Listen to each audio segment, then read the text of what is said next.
বাংলাদেশ ক্রিকেটের ইতিহাসের অন্যতম সেরা ওপেনার তামিম ইকবাল 16 বছরের আন্তর্জাতিক ক্যারিয়ারের সমাপ্তি।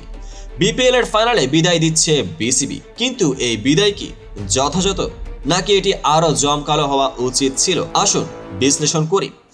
বাংলাদেশ ক্রিকেট বোর্ডের সিদ্ধান্ত অনুযায়ী বিপিএল ফাইনালের পুরস্কার বিতরণী অনুষ্ঠানের আগেই তামিম ইকবালকে আনুষ্ঠানিকভাবে বিদায় জানানো হবে, কিন্তু প্রশ্ন হলো এত বড় মাপের ক্রিকেটারের জন্য কি এতটুকুই যথেষ্ট? ক্রিকেট বিশ্বে অনেক দেশ তাদের কিংবদন্তিদের বিদায় দেয় গার্ড অব অনার, বিশেষ ম্যাচ বা ট্রিবিউট সিরিজ আয়োজন করে।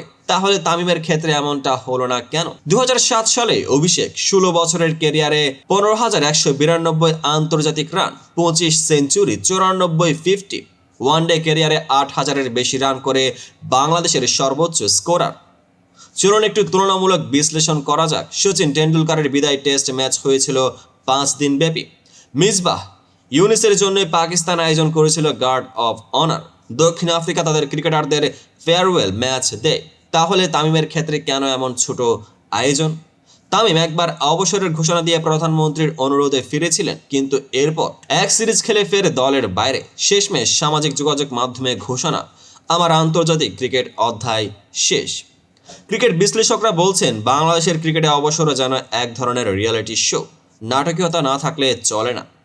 তামিম ইকবাল বলেছেন তিনি ঘরোয়া ক্রিকেটেও ফ্র্যাঞ্চাইজি লিগ চালিয়ে যাবেন, তার মানে পরের বিপিএলও দেখা যাবে তামিমকে। তামিমের অবসরের ঘোষণা চূড়ান্ত হলেও ক্রিকেট কখনোই কাউকে পুরোপুরি ছেড়ে দেয় না।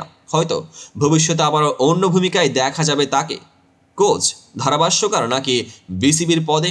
বিদায় তামিম, কিন্তু প্রশ্ন থেকেই যায়, তাকে কি যথাযথ সম্মান দেওয়া হলো, নাকি আরো কিছু করার প্রয়োজন ছিল? কমেন্টে জানাও তোমাদের মতামত। সাবস্ক্রাইব করতে ভুলবে না, পেজটিকে এখনই ফলো করো। দেখা হবে পরবর্তী আপডেটেড ভিডিওতে।